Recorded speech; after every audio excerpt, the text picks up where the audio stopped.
Oke, kita kedatangan tamu spesial para dosen dari Sekolah Tinggi Ilmu Hukum Adiaksa. Yang pertama ada Bapak Muhammad Rizky Alfarizi Ramadan, SHLLM. Dan yang kedua ada Bapak Muhammad Arbani, SHMKNLM.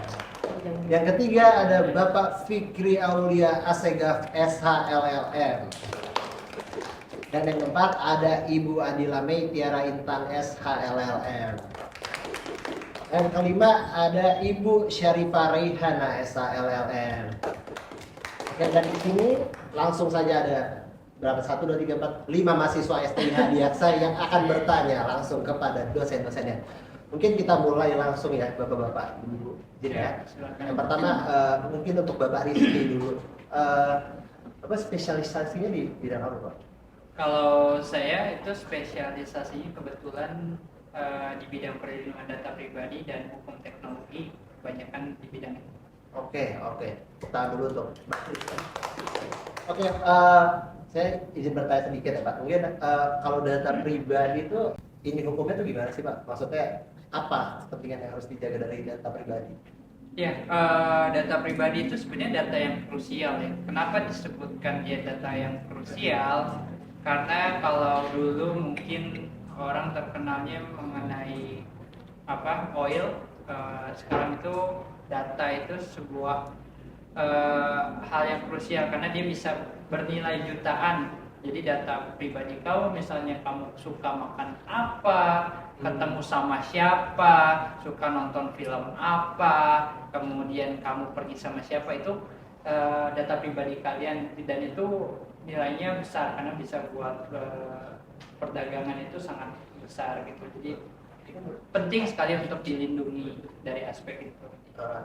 Untuk hukumannya kira-kira data pribadi ini masuknya ke pidana atau perdata Pak? Kalau di negara-negara lain, terutama GDPR itu sebenarnya hanya memperlakukan sanksi administratif dan perdata ya. Cuman kalau di kita di Indonesia itu kebetulan ada sanksi pidananya, ada sanksi administratifnya, dan juga ada perdatanya juga ada gitu. Jadi kita lengkap lah, termasuk paling lengkap lah gitu. Jadi bisa dihukum pidana, bisa digugat secara perdata maupun diberikan sanksi administratif.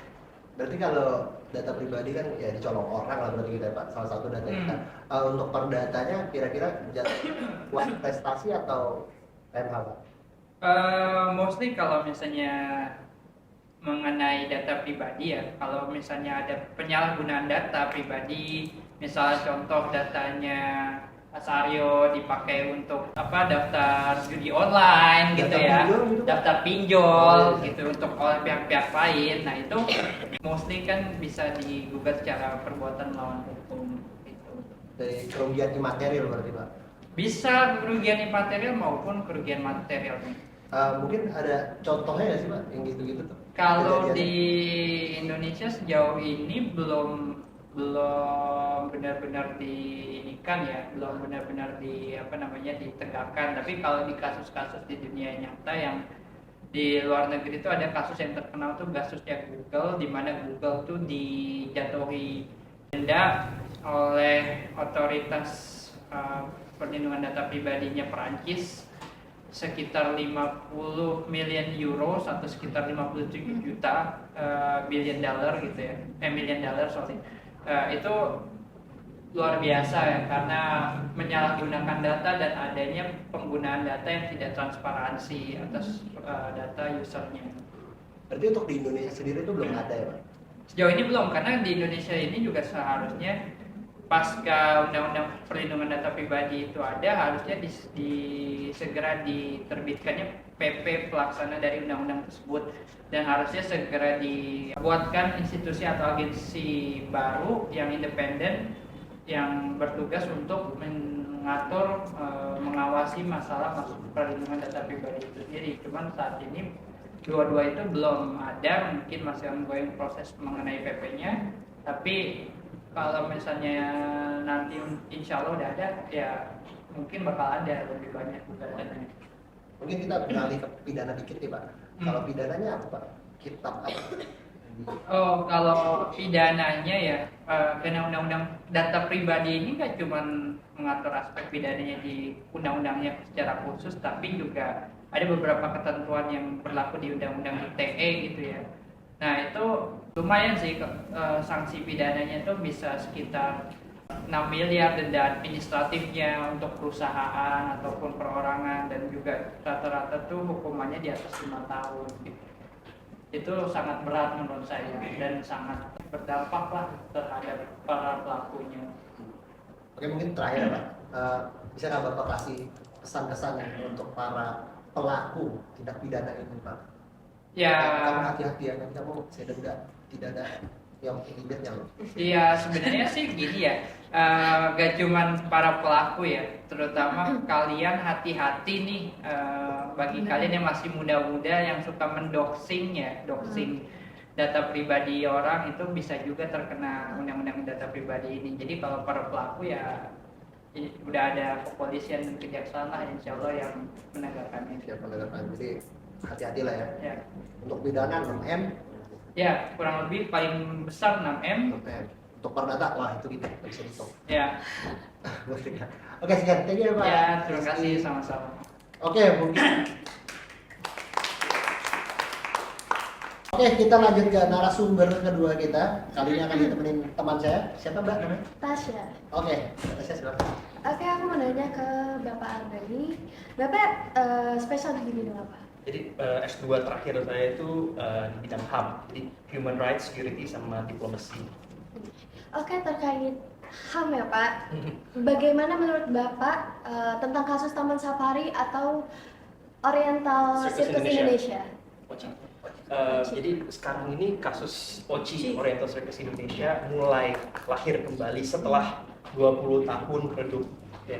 Jadi mungkin Mbak Tasya sempat melihat cara-cara para korban ini memperjuangkan keadilannya mulai dari tahun 1979 akhir sampai tahun 1980-an pertengahan dan sampai 1997 memperjuangkan.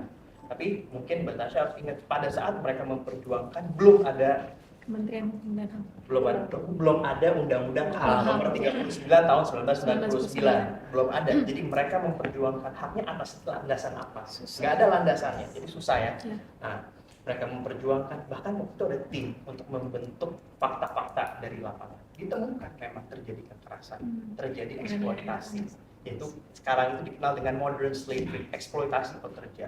Kemudian ketiga, ditemukan kekerasan juga, baik secara fisik dan juga secara verbal. Terakhir, ada perdagangan orang. Karena di situ ada anak yang dilahirkan oleh pemain sirkus, kemudian diambil anak itu. Dan orang tuanya konon katanya mencari anaknya. Jadi ini ada beberapa violations. Oke, kalau boleh bertanya Bapak, kan Komnas HAM telah menerima laporan sebanyak 3 kali dari tahun 97, 2004, 2024. Tapi kenapa tidak ada tindak lanjut dari pihak Komnas HAM sebagai penegak hukum dalam menangani kasus tersebut? Dan kenapa tahun-tahun sebelumnya tidak ditindaklanjuti? Apakah benar no viral no justice? Ya. No viral no justice. Ya, sekali lagi saya ulang kembali. Media zaman dulu ini media yang namanya monolitik. Monolitik artinya apa? Dewan pers itu bisa memberikan sanksi kepada media konvensional. Sementara sekarang kita harus lihat bahwa media kita ini bisa dimulai dari siapa aja bisa menjadi pers. Kita bisa membentuk pers, mahasiswa bisa membentuk pers, sehingga monitoring dan surveillance terhadap kejahatan-kejahatan HAM ini bisa diperlihatkan kepada publik. Jadi dari kurun waktu 25 tahun sampai sekarang baru mulai aktif lagi ini kasus, itu karena perjuangan media. Jadi Komnas HAM ini juga serba salah, menerima aduan, menerima curhatan, dan juga menerima fakta-fakta hukum, tapi belum dilandasi oleh aturan hukum yang ada. Mereka mau mengacu kepada apa? Kepada Covenant International on Human Rights juga tidak bisa, karena gini, kasus HAM ini kan it's a case-to-case basis, kayak kasus yang terjadi di Rwanda tahun 94 terkait ethnic cleansing, kasus yang lain terjadi di negara lain itu sangat berbeda, sehingga apa? Sehingga landasan hukum terkait HAM di Indonesia harus dibentuk terlebih dahulu dengan undang-undang. Pasca lahirnya undang-undang yang tadi ada laporan tahun 2004. Sekali lagi, dukungan dari social control yaitu media kurang begitu kuat. No viral no justice itu mau nggak mau bisa saya aminkan, saya benarkan ada, karena setelah mereka berjuang, setelah ada tim dari Komnas HAM, setelah Kementerian Hukum dan HAM terbentuk, dan setelah semua ini udah menjadi dilema, baru 2025 menjadi viral, menjadi suatu fenomena dan diusut karena media. Jadi no viral no justice itu benar, dan menjawab tadi bagaimana Komnas HAM menyikapi ini kok tidak ada tindakan, yaitu dilematis karena dari kurun waktu yang ada di belakang belum ada aturan hukum, serta satu lagi tidak ada bukti penunjang karena baik dari pihak OCI belum menyertakan bukti untuk melawan apa yang korban katakan, dan baik secara korban saat itu belum memberikan bukti secara sah di permukaan. Jadi itulah. Berarti peran media penting ya Pak di dalam kasus-kasus tertentu ya. Soalnya sekarang kita dengar apa-apa kasus harus dibawa sama media dulu, harus dipublikasikan, harus booming dulu di media. Peran media berarti penting ya Pak kalau di dalam dunia hukum, kalau menurut Bapak? Bukan sadly ya, sepertinya iya, karena yang teman-teman lihat hukum ini saat ini bisa berjalan dan bisa dilihat itu jika dibawa oleh satu tool. Nah, tool yang membawa hukum ini adalah media. Ya makanya kalau teman-teman di persidangan ini buka untuk umum. Untuk umum itu untuk siapa? Untuk media kan, untuk orang-orang penonton, untuk apa? Mengawasi hukum. Jadi media itu saya katakan sebagai social control. Betul. Itu. Betul. Tapi peran dari lembaga HAM yang baru, apakah sudah menindak kasus ini dengan proporsinya yang benar atau sebaliknya? Jadi, kalau kita ngomongin soal HAM, teman-teman harus ingat bahwa hak asasi kejahatan HAM itu tidak ada daluarsa. Jadi tidak ada masa berakhirnya sebuah kejahatan untuk diusut. Makanya Indonesia mempunyai peradilan HAM. Mahkamah Agung mempunyai hakim ad hoc untuk masalah-masalah hak asasi manusia, mengadili kejahatan HAM masa lampau, dan saya sangat yakin bahwa kasus ini kemungkinan bisa diadili. Jadi teman-teman harus ingat, kejahatan HAM tidak ada daluarsa, tidak ada masa berakhirnya. Terus kemudian 2024 ada yang namanya Kementerian HAM, Kementerian Hukum, HAM itu dipisah. Sekarang ada menteri yang mengurus bidang HAM, ada dirjen yang fokus untuk masalah-masalah HAM. Jadi dengan yang kita lihat sekarang, dengan dibentuknya nomenklatur baru, diharapkan untuk bisa mengatasi. Karena toolsnya udah ada Komnas HAM, udah ada UU HAM, udah ada peradilan HAM, dan udah ada Kementerian HAM. Tapi teman-teman harus ingat, ini kan baru ada 2022 mengadili masalah hukum lampau. Kementerian HAM baru ada 2024, dan ini mungkin bisa jadi benchmark case, landmark case. Kenapa? Kasus ini terkait juga dengan modern slavery, perdagangan orang, kejahatan kemanusiaan. Jadi banyak banget yang bisa diambil sebagai contoh untuk mengadili landmark case ini. Gitu. Jadi teman-teman harus bisa memberikan ruang, memberikan waktu agar pemerintah, yaitu Kementerian HAM, terus juga judicial, yaitu Mahkamah Agung, dalam hal ini hakim ad hoc HAM, untuk bisa memeriksa serta mengadili kasus ini, tentunya dilandasi dengan bukti-bukti yang ada. Tapi saya mau tanya terakhir Pak. Tapi menurut Bapak, apakah kasus Oriental Circus Indonesia atau OCI Taman Safari ini sebagai pengalihan isu aja Pak? Dari kasus korupsi atau suap hakim, bagaimana? Itu sangat politikal ya. Kita mengenal di Indonesia itu namanya politik hukum, yaitu hukum yang mengatur hal-hal terkait kenegaraan. Ya, bisa dibilang itu namanya politik hukum. Tapi yang saya mau katakan di sini, ada politik dan ada hukum yang dipisah secara normatif. Jadi kalau Anda tanyakan hal itu, pengalihan isu apa tidak, itu tidak ada basic evidence bahwa hal ini adalah pengalihan isu. Kalau menurut saya murni tidak. Kenapa? Memang kasus ini sudah diperjuangkan, ada runtutannya. Ya, tapi sekarang viralnya baru 2025 ini. Jangan heran juga nanti ada kasus lain yang baru viral 2027, padahal sudah diperjuangin sejak lampau. Jadi memang there is a time where everything itu akan terbongkar. Ya mungkin untuk kasus Oci ini terbongkar sekarang. Jadi kita nggak bisa sebagai mahasiswa hukum, sebagai dosen hukum, sebagai orang yang mengerti hukum mengatakan sebuah isu itu adalah hadir ya karena pengalihan isu. Itu nggak fair, karena kita harus ngomong ini berdasarkan problem based evidence, scientific evidence, dan tidak ada evidence menyatakan bahwa kasus ini hadir hanya untuk pengalihan isu. Jadi teman-teman harus sangat hati-hati jika membawa quote unquote permasalahan pengalihan isu dalam perspektif kasus. Gitu. Baik, terima kasih Bapak atas. Terima kasih. Terima kasih. Felix. Oke, mungkin tadi sekian ya dari Pak Bani dan Mbak Tasya. Gitu guys, emang no viral, no justice, media Yes. rules the world. Jadi begitulah dunia ini sekarang. Oke,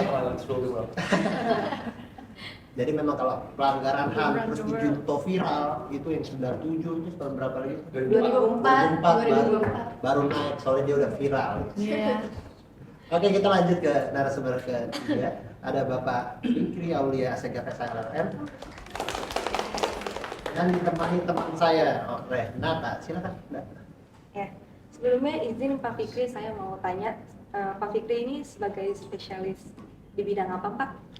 Kalau saya spesialisasinya adalah di bidang dispute ya, litigasi, tapi saya juga sekaligus pemerhati hukum di Indonesia ya, bisa dibilang seperti itu. Berarti praktisi juga ya Pak? Iya. Ini Pak, kita bahas tentang, berarti kan ini terkait dengan pidana juga ya Pak? Hmm. Terkait kasus yang lagi menyita perhatian publik nih Pak, kasus suap hakim CPO, yang dimana dugaannya hakim ini disuap dengan senilai 60 miliar Pak. Boleh Pak, mungkin tanggapan Pak Kiki nih Pak, apakah yang sedang terjadi di dunia peradilan kita Pak? Apakah ini memang praktek suap menyuap gratifikasi di dunia peradilan kita itu sudah lama terjadi Pak? Soalnya kita mengingat kasus yang baru-baru ini Pak, 3 bulan ke belakang kasus Wewenang Tanur Pak. Ini kan hal yang serupa ya Pak. Jadi apakah ini boleh dikatakan nih Pak, orang-orang ini hanya lagi apes aja atau memang yang tadi Pak dibilang sudah seperti habit atau Terima kasih. Sebelum saya jawab pertanyaannya, pertama-tama saya ucapkan terima kasih kepada seluruh tim ya yang telah bekerja keras memberikan waktunya, tenaganya, pikirannya terhadap forum ini. Lalu kemudian kami selaku dosen, kami di sini menyampaikan pendapat kami terkait dengan isu-isu yang memang dilontarkan oleh para mahasiswa. Mudah-mudahan bisa menjadi pembelajaran ya ke depannya. Oke, terkait pertanyaan tentang isu suap ya, perlu saya garis bawahi tanpa mengurangi rasa hormat kepada individu maupun oknum-oknum terkait dan juga kepada instansi, kita harus mengutamakan asas yang namanya presumption of innocence. Jangan sampai kita menciptakan sebuah opini ya maupun pendapat yang sifatnya menyudutkan seseorang ya ataupun instansi yang sebetulnya belum ada hukuman, belum dihukum lah, belum ada produk pengadilan yang memiliki kekuatan hukum tetap dalam menghakimi dia. Jadi itu dulu. Nah, kemudian saya akan bicara tadi soal kasus suap 60M ya. Jadi begini, ada dua isu yang bisa ditarik dari kasus suap hakim yang sekarang ramai. Pertama, isu tentang apakah hukum kita sekarang ya sudah bisa memberikan efek jera kepada individu ya, dalam hal ini mungkin para penegak hukum dalam menjalankan fungsinya. Itu isu pertama. Isu kedua mengenai apakah secara kebutuhan sebagai makhluk hidup ya, para penegak hukum ini sudah diberikan kebutuhan yang cukup oleh negara. Jadi kita akan bahas dari dua isu tersebut. Isu pertama soal apakah hukum yang ada sudah cukup memberikan efek jera. Saya tanya kepada mahasiswa semua, memangnya kasus suap 60M ini kasus pertama? Kan, bukan yang pertama sudah Pak? berulang. Memangnya penegak hukum disuap atau misalnya menerima suap ini itu kasus pertama? Tidak. Kalau pandangan saya, hukum yang ada sekarang sudah bagus. Tinggal individunya saja dalam menjalankan hukumnya. Karena itu penting ya untuk mengutamakan hati nurani dalam bekerja. Lembaga penegak hukum, apalagi dalam hal ini ya, perpanjangan tangan Tuhan, ya, kekuasaan kehakiman ada di dalam mereka, dalam memberikan sebuah layanan ya, mengadili, penting untuk mengutamakan yang namanya hati nurani. Makanya ya, mahasiswa semua teman-teman, dalam memberikan keputusan, apa sih yang paling penting? Hakim itu keyakinannya. Apakah betul pihak yang diperkarakan ini bersalah Apakah betul sengketa ini terbukti? Itu keyakinannya nomor satu. Karenanya pihak-pihak yang berperkara, baik misalnya kuasa hukum maupun kejaksaan ya, ataupun dalam lembaga perdata, itu kan kita berlomba-lomba, lembaga peradilan ini kan kita berlomba-lomba untuk meyakinkan hakim. Sebetulnya kan seperti itu. Persidangan itu kan didesain untuk bagaimana pihak yang berperkara itu meyakinkan hakim. Nah, that's why produknya adalah yang utama dalam mengadili, dalam membuat pertimbangan itu adalah keyakinan hakim itu. Cari hati hakim. Iya. Nah, dalam kasus 60M ini, jadi kita bisa lihat sebetulnya hukumnya itu sudah memberikan efek yang jera kepada orang-orang supaya jangan mau menerima suap. Banyak hukuman penjara udah ada di situ. Mungkin kalau bisa ditambahkan yang lagi digodok sekarang itu adalah perampasan aset. Ya mungkin itu bisa, itu debatable ya. Tapi itu bisa untuk ditambahkan supaya memberikan efek jera. Karena memang sampai detik ini, walaupun sebenarnya undang-undang perampasan aset itu sudah ada, tapi memang mungkin udah old school ya bahasa gampangnya, bisa digodok supaya lebih matang lagi, jadi bisa memberikan efek jera. Tapi secara sederhana, sebetulnya hukumnya itu sudah ada, tinggal hati nurani para individu aja. Nah, jadi kalau menjawab isu pertama, itu jawaban yang bisa saya sampaikan. Mengenai isu kedua, ya kan, terkait sebetulnya kebutuhan para oknum ini sudah cukup apa belum sih diberikan oleh negara. Saya boleh cerita ya sedikit teman-teman ya. Menjadi hakim itu luar biasa berat. Luar biasa beratnya, perjuangannya. Anda lulus dari fakultas hukum ya, Anda lalu lulus ujian menjadi calon hakim, Anda itu nggak jadi hakim di Pengadilan Negeri Jakarta Selatan. Anda nggak jadi hakim di Pengadilan Negeri Bandung, di Pengadilan Negeri Semarang, enggak. Anda dilempar ke ujung kabupaten, ke ujung antah berantah. Perkara apa yang Anda tangani? Macem-macem. Colong ayam, Curi mangga ya Pak ya. curi mangga, ya, curi sendal, listrik dan sebagainya. Anda dilempar ke sana.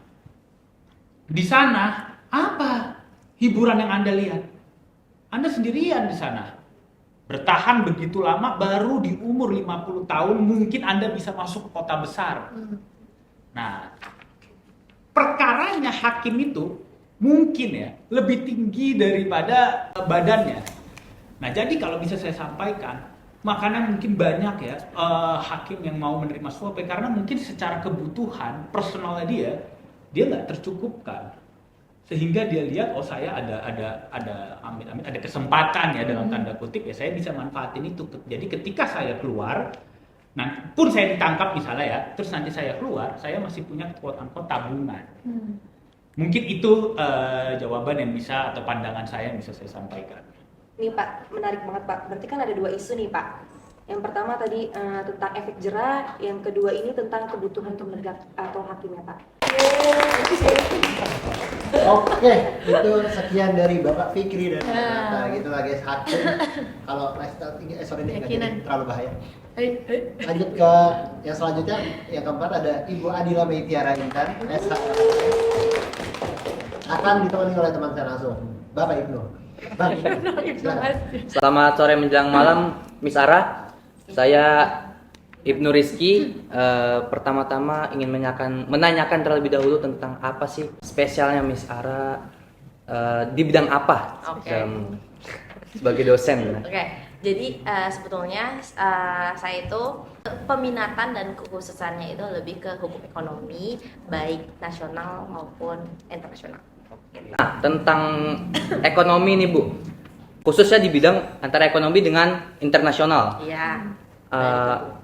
Apa sih hubungannya dengan Presiden Amerika yang saat ini Trump dengan ekonomi internasional ini?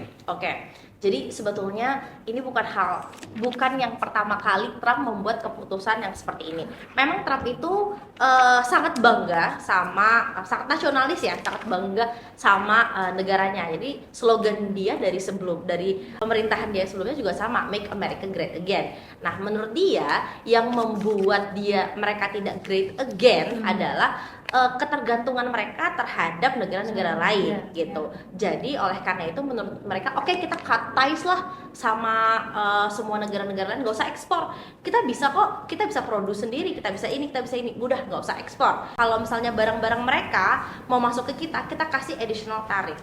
Tapi yang Trump harus sadari bahwa dalam dunia internasional, dalam hukum internasional, negara itu nggak bisa sendirian. Mau seberapa powerful suatu negara harus punya negara-negara yang lain gitu. Jadi harus ada supporternya gitu. Nah, Trump itu mengeluarkan kebijakan, sebenarnya policy buat negaranya sendiri. Tapi karena dia merupakan suatu negara yang powerful ya dari segi segi ekonomi maupun hubungan-hubungannya yang lain. Nah, dia menerapkan 3 tarif sebetulnya. Tarif auto tarif namanya, auto tarif, universal tarif, sama reciprocal tarif. Auto tarif itu adalah dia menerapkan additional 25% tarif untuk barang-barang mobil.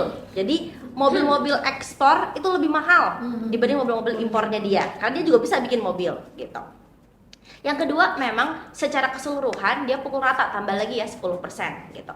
Selain itu, yang dia terapkan yang memang ini membuat isu-isu ya, membuat panas negara-negara itu adalah namanya reciprocal tarif. Reciprocal itu kan timbal balik gitu. Jadi yang membuat negara-negara lain itu bingung adalah mereka sendiri. Jadi menurut perhitungan para representatifnya, mereka hitung nih, ada suatu hitungannya yang menurut mereka, oh segini loh negara itu menerapkan tarif kepada US. Oleh karena itu kita balas lagi nih, US menerapkan itu balasannya. Nah, kalau di Indonesia menurut representatifnya US, trade representatifnya itu, Indonesia telah menerapkan tarif sebesar 64% tarif impor. Jadi kalau kita impor barang US tuh besar tarifnya 64%. Oleh karena itu reciprocal kita terapkan kepada Indonesia 32% juga gitu. Tuh. Tapi sebetulnya dia itu sendiri sudah melanggar atau mengkhianati dari perjanjian yang dia buat sendiri nih, yang GATT, namanya General Agreement on Tariff and Trades gitu. Karena ujungnya dari suatu prinsip dagang internasional, international trade law itu adalah mewujudkan suatu sistem perdagangan dunia yang memiliki 4 prinsip. Yang pertama, prinsipnya itu bebas dari diskriminasi. Yang kedua, bebas. Jadi tidak ada restriksi, tidak ada barrier satu sama lain, satu negara sama lain. Terus yang ketiga itu kompetitif. Ya, jadi tetap sesuai dengan persaingan usaha yang baik. Sama satu lagi adalah predictable.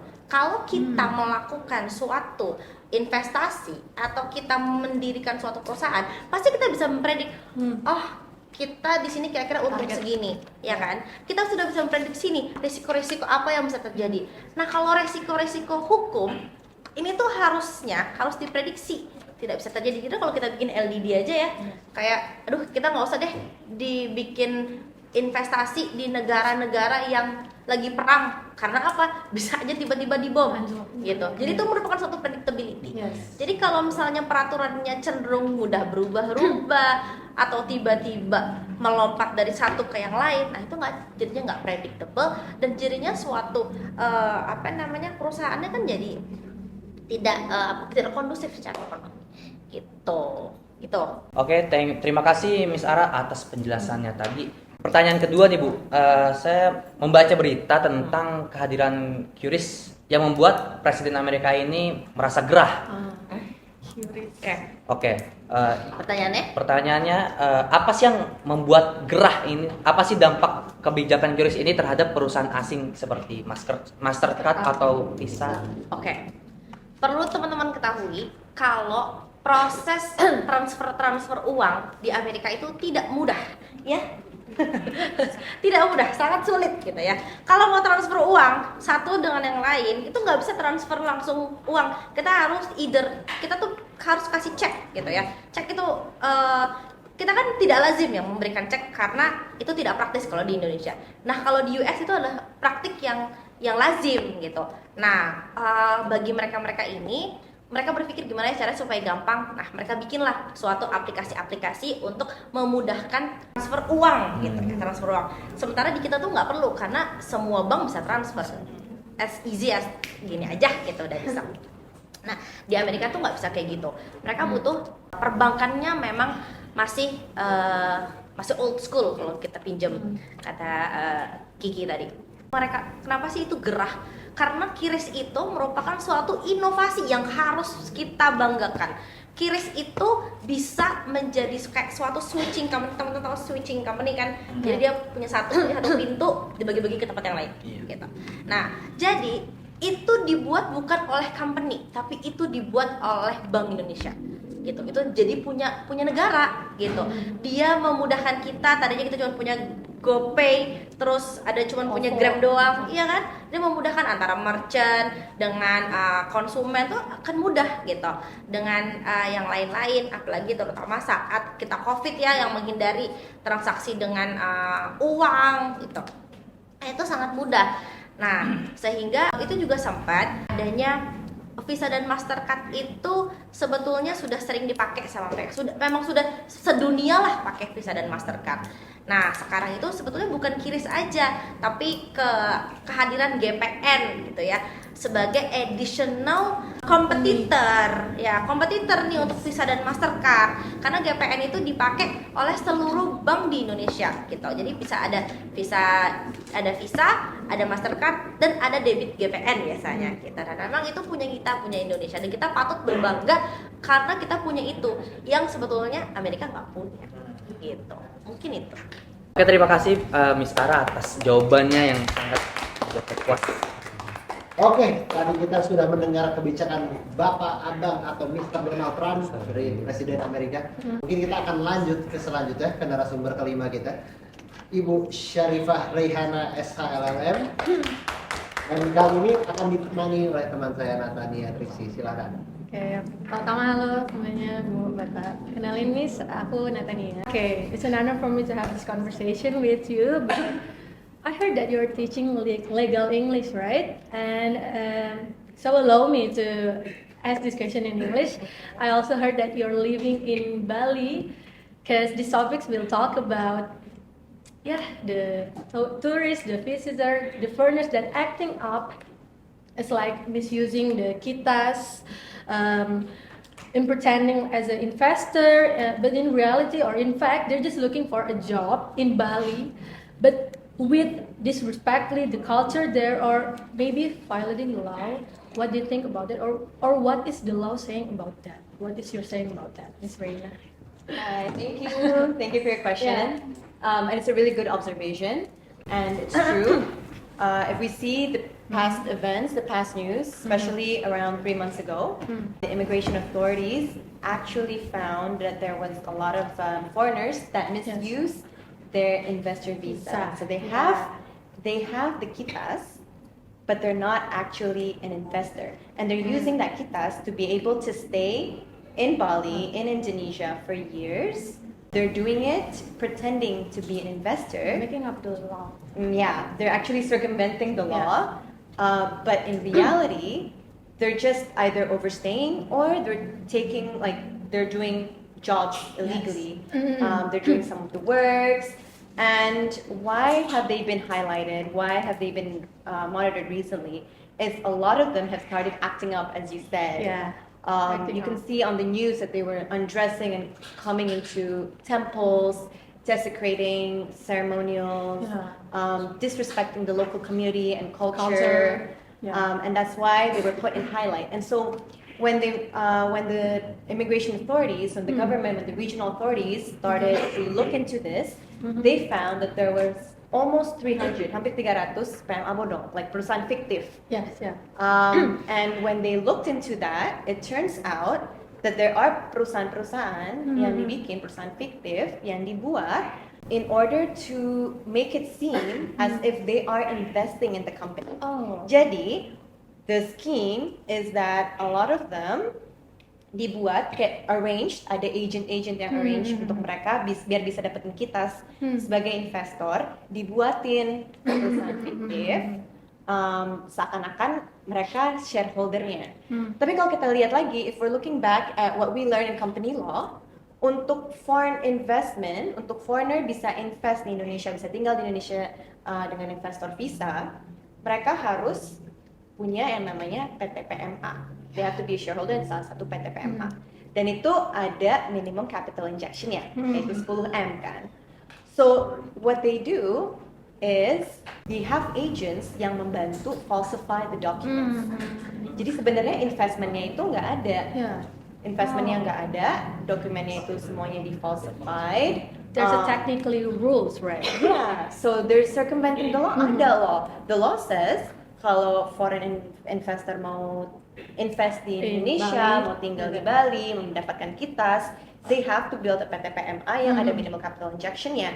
And turns out itu semuanya falsified gitu. Jadi ditemukan itu hampir 267 perusahaan. Yeah, and eventually a lot of them dideportasi pas ketahuan itu.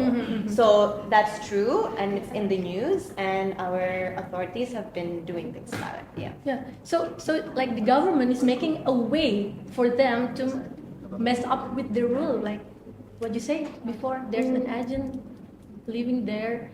It's like a It's not the government. So we can't say the government is making the way. It's not. The government, we have the law in place. These agents, they're like orang lain gitu, bukan bagian dari government. Mereka tuh kayak agen-agen visa, facilitators yang ngebantu. The government has put laws in place, tapi mungkin enforcementnya, penegakan hukumnya harus diperbaiki untuk hal itu.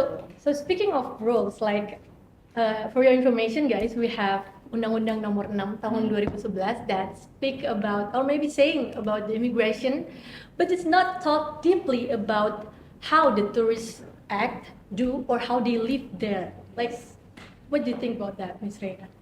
That's true.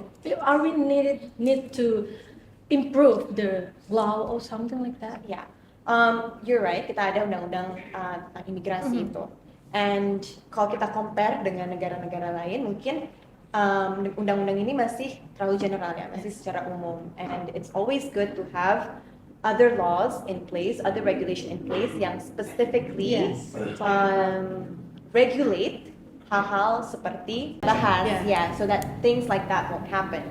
Tapi the law is just rules and it won't mean much if we don't have strong enforcement. Jadi penegakannya yang perlu banget, the enforcement.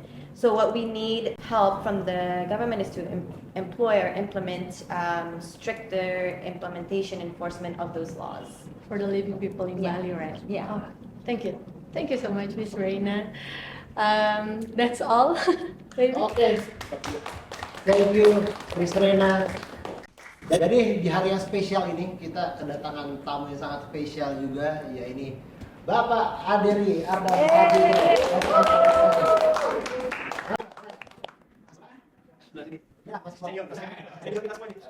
Halo semua. Oke, kita langsung Oke, kita langsung ke pembahasan saja ya Pak. Bapak spesialisasi di bidang apa?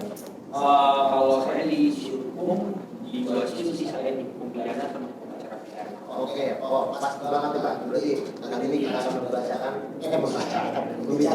terkait dengan hukum HAM Pak. Wow. Apa beneran? Apa namanya? Kemarin kan sempat bilang di media lah ini Eropa belum akan dijelaskan, pokoknya negatif Pak. Dan Bapak pandangan Bapak saat RUU HAM perubahan dan paragraf ya. Sebenarnya kalau RUU HAM yang versi terakhir yang draft 2025 itu, memang kalau dilihat dari muatan materi RUU HAM-nya sendiri dibandingkan dengan RUU HAM versi 2012, memang bisa dibilang banyak kemunduran, banyak kemunduran yang sudah ada sebenarnya di RUU HAM 2012. Terutama yang paling penting adalah di RUU HAM 2012 yang dulu sebelum yang versi terakhir itu memang ada namanya penguatan judicial scrutiny. Itu apa? Sebenarnya yang paling penting di dalam hukum acara pidana itu apa sih sebenarnya yang paling penting itu adalah negara itu dengan kewenangan yang besar dia harus ada check and balance. Check and balance, adanya pengawasan, ada mekanisme kontrol. Itu yang paling penting.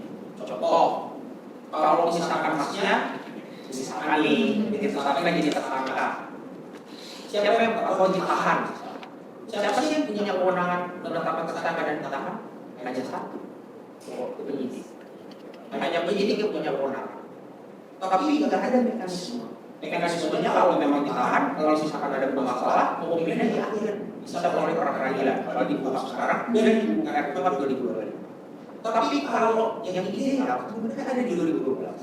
Pengecekan itu bukan di akhir atau pas, tapi di awal. Nah, itu yang sebagai bentuk dari mekanisme kontrol. Di mana ketika seseorang ditahan, dia harus dihadapkan ke pengadilan. Setelah itu, tidak hanya penyidik yang membawa langsung ke pengadilan, tetapi juga harus melalui penuntut umum. Kenapa penuntut umum? Agar penuntut umum juga tahu apa yang dilakukan oleh penyidik. Karena penyidik tidak berhubung hanya satu kesatuan dalam bagian dari penanganan perkara di awal sebelum sidang ini mana itu harus mereka saling berkoordinasi. Dan dibawalah ke pengadilan. Yang dimana kalau versi di 2012 itu disebut dengan hakim pra peradilan. Sayangnya di 2025 pra peradilan hakim proses pendahuluan atau HPP dikenal itu hilang dan dikembalikan lagi seperti versi sekarang yang disebut dengan pra peradilan. Oke, kita lanjut ya. Tapi yang paling poin di RUU ini apa? Saya lihat di di Instagram atau manapun itu pasti tentang kebijakan yang melemahkan kejaksaan, apalagi terutama dalam penyidikan. Itu gimana sih Pak? Pak itu gimana? Itu bisa saya buat memang sebenarnya yang membuat ini menjadi ramai di media, ya, di dalam KUHP 2025 versi bulan Maret kalau tidak salah, memang ada satu kewenangan penyidikan yang hilang di kejaksaan. Jadi memang kejaksaan itu secara aturan, ya, di aturan undang-undang di beberapa undang-undangnya bahwa mengatur bahwa dia punya beberapa kewenangan terkait penyidikan. Penyidikan lazimnya itu dimiliki kepolisian tentunya pada umumnya secara general. Nah, tetapi kejaksaan punya undang-undang khusus. Salah satunya adalah korupsi.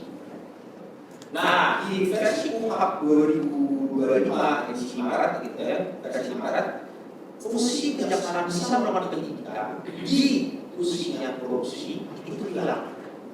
Nah, bayangkan banyaknya perkara yang sekarang sedang ditangani oleh Pisus atau pidana khususnya kejaksaan atau Jampisus, itu akan terancam dia tidak bisa menangani lagi penyidikan. Ini yang ramai kemarin di berbagai media dan di media online dan sebagainya macam catatan online.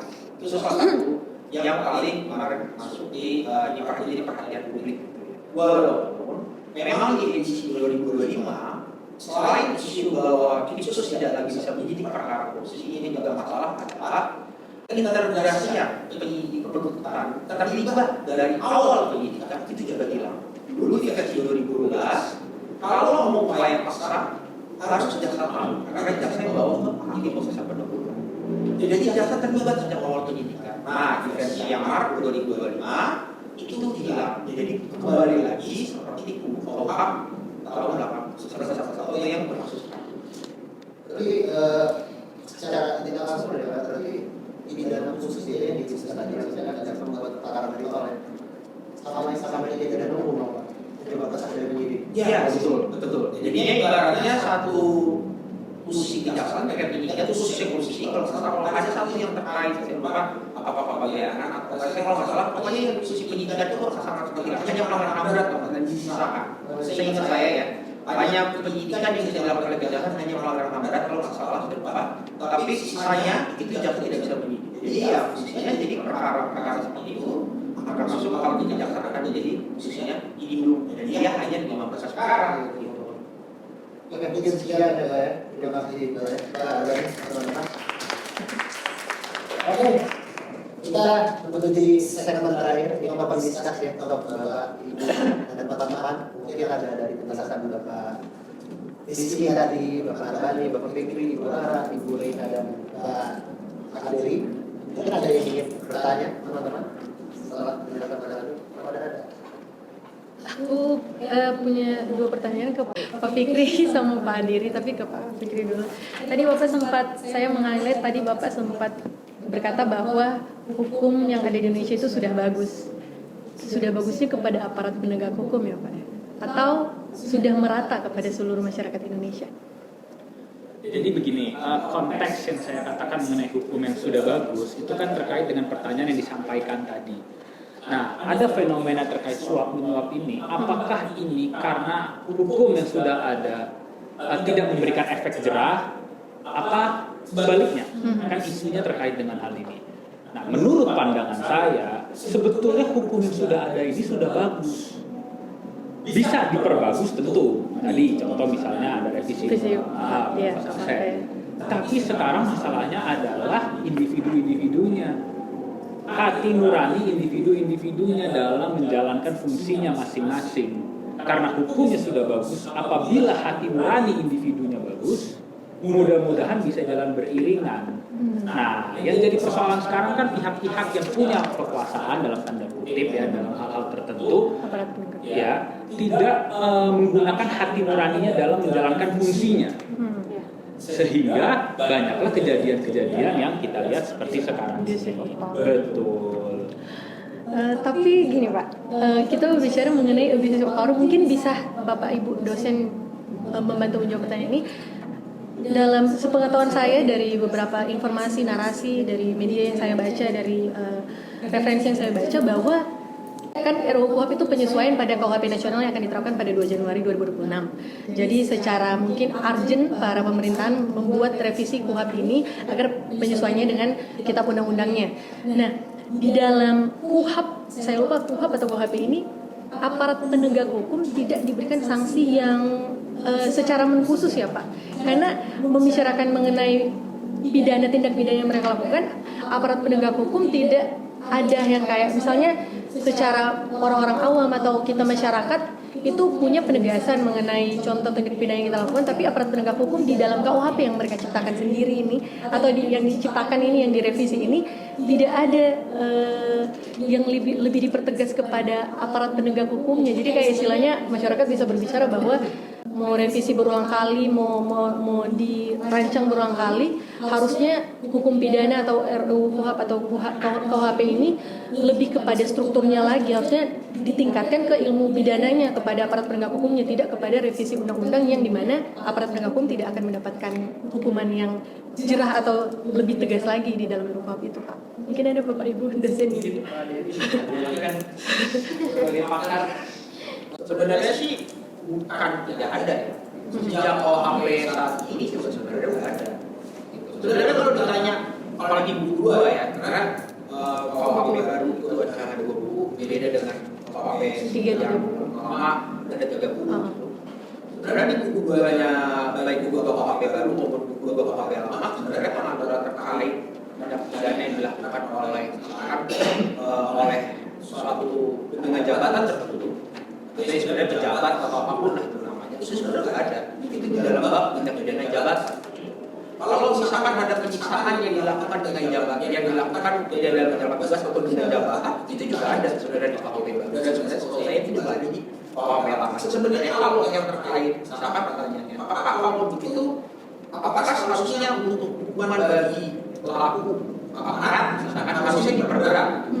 Ya itu urusannya bukan di KUHP-nya, karena kan dia ada revisi KUHP. Ya kalau nanti memang ya pelakunya misalkan aparat dalam menjalankan tugas, gitu ya, atau dia misalkan membunuh dalam hal menjalankan tugas gitu, ya misalkan dengan polisi yang menembaki orang dan lain-lain, ya itu harus diperberat. Tetapi urusan deliknya, urusan tindak pidananya bukan. Tapi ada beberapa yang spesifik seperti penyiksaan, kalau nggak salah penyiksaan karena yang ambil dari proses dan torture, itu juga ada yang khusus deliknya kalau itu sudah delik korupsi atau delik jabatan, atau delik tertentu yang saja dapat tertentu. Nah, karena tindak pidana pakai jabatan itu spesifik untuk jabatan tertentu. Contohnya korupsi kan setiap pejabat atau penyelenggara negara otomatis juga ada beberapa pasal yang ada satu pasal seperti itu. Ya berarti kan semua orang bisa memenuhi unsur itu, hanya pejabat dan penyelenggara negara sebenarnya jabatan khusus itu. Oke.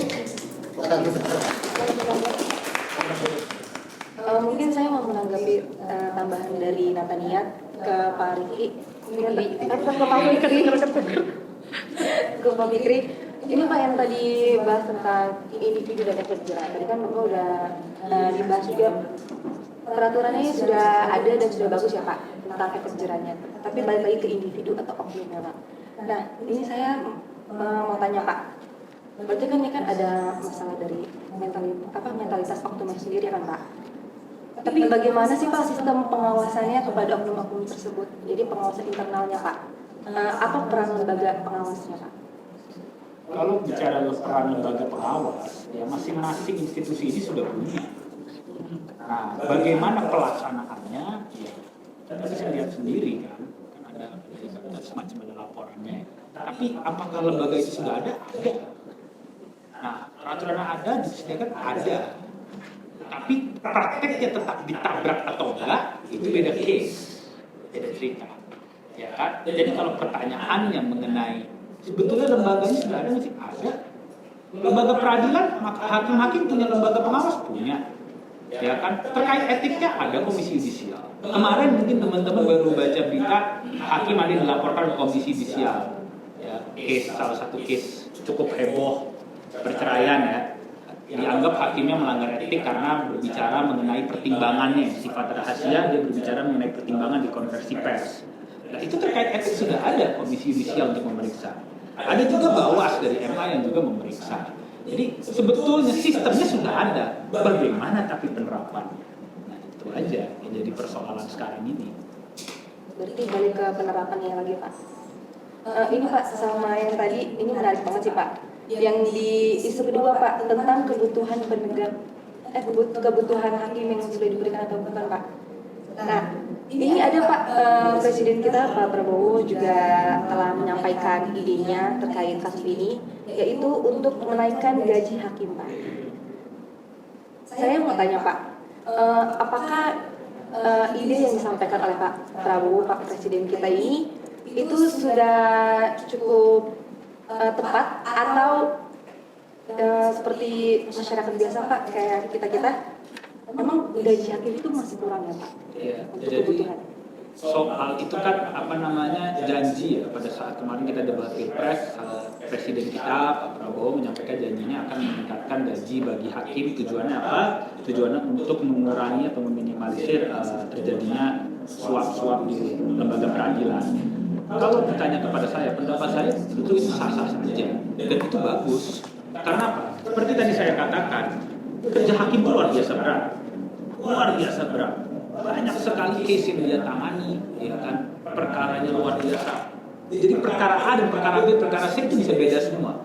Sedangkan ditangani oleh satu hakim.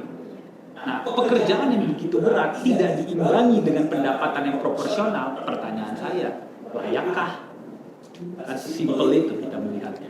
Jadi upaya dari pemerintah untuk menaikkan gaji merupakan upaya yang saya tentu dukung. Karena memang secara proporsional pekerjaan hakim itu luar biasa berat dan layak untuk ditingkatkan secara pendapatan. Gitu. Oke, kita ke pertanyaan terakhir sebelum para peserta kita memberikan statement terakhir. Aku mau nanya sih ke Miss Ara, kan Trump ini sangat viral ya, naik. Apakah memang di zaman dulunya waktu zaman Presiden Barack Obama itu ada seperti ini juga? Karena mungkin aku nggak tahu, masih kecil kali ya dulu waktu itu. Oke, baik. Thank you Leo atas pertanyaannya.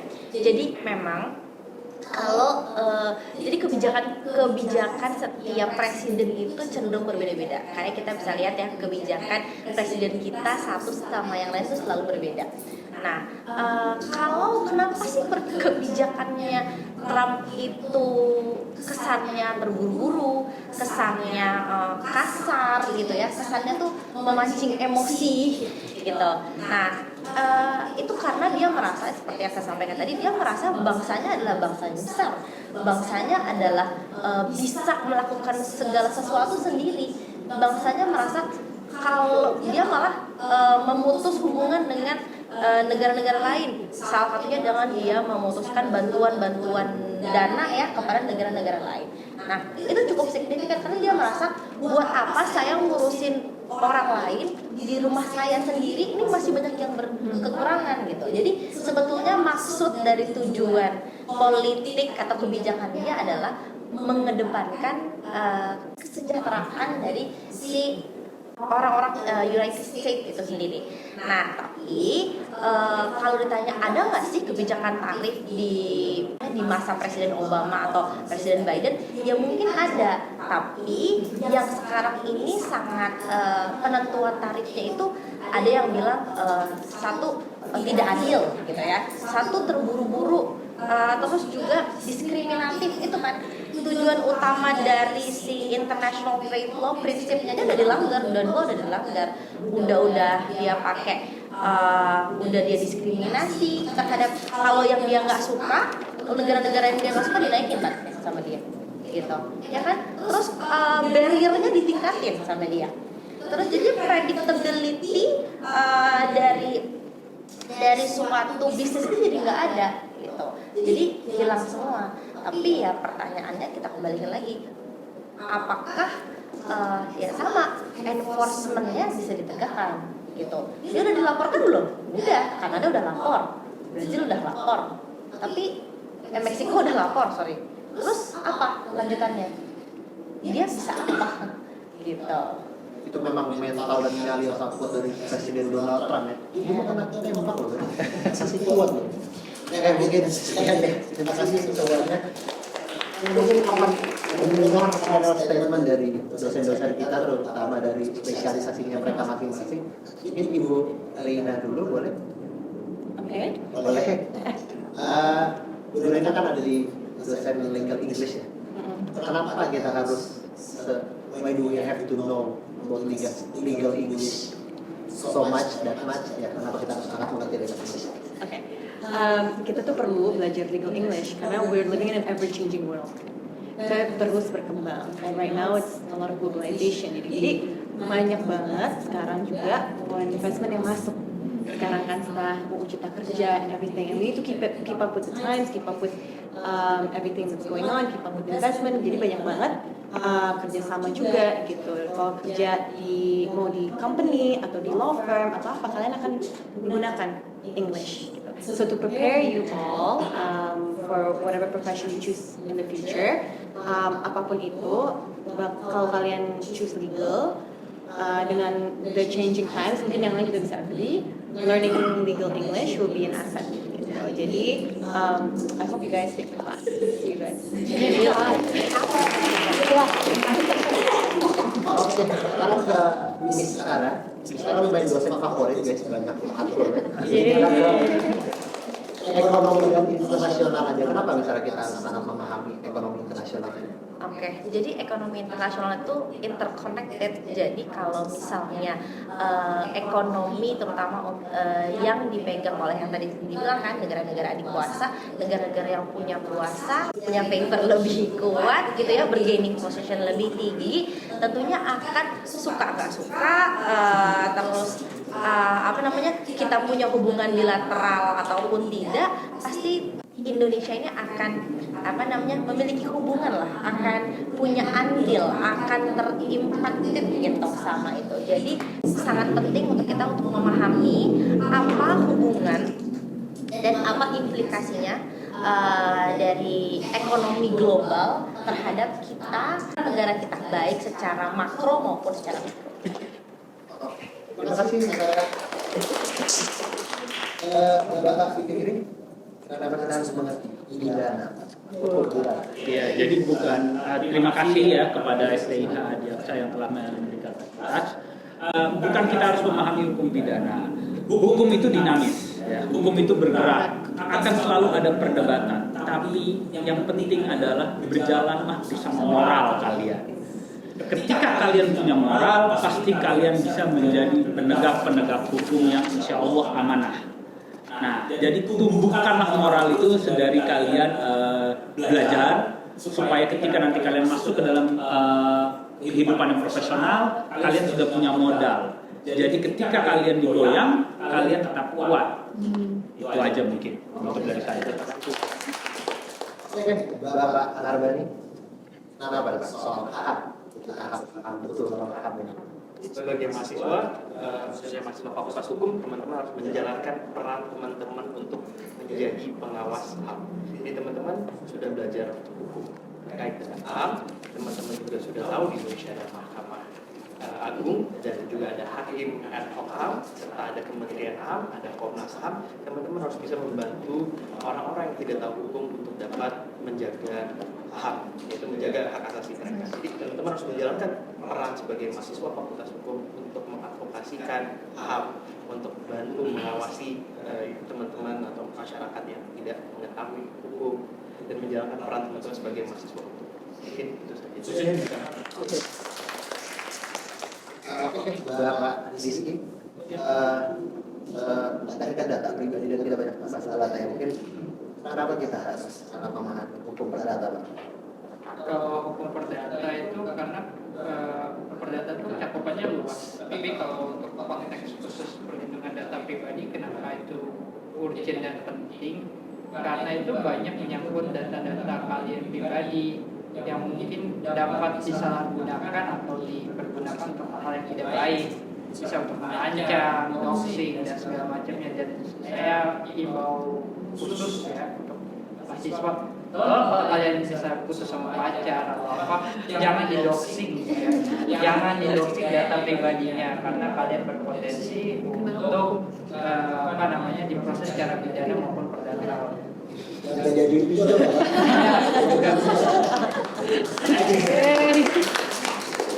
Oke, yang terakhir Bapak Adriana, kenapa Pak?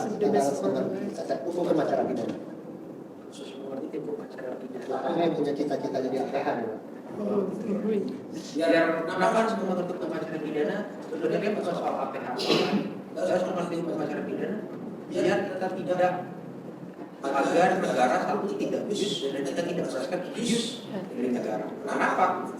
Ketika Anda menjadi korban berarti negara tidak bisa abuse. Korban ketika Anda menjadi korban, tapi laporan Anda nggak diproses, gimana? Anda mau lapor ke siapa? Tapi kalau Anda menjadi tersangka, kalau Anda nggak pernah disidangkan, hanya ditahan aja, kemudian nggak pernah persidangan, itu juga diabuse. Jadi tujuan dari hukum acara pidana biar siapapun masyarakat tidak merasakan abuse oleh negara dan negara juga tidak bisa mengabuse. Oke, thank you semuanya yang sudah hadir.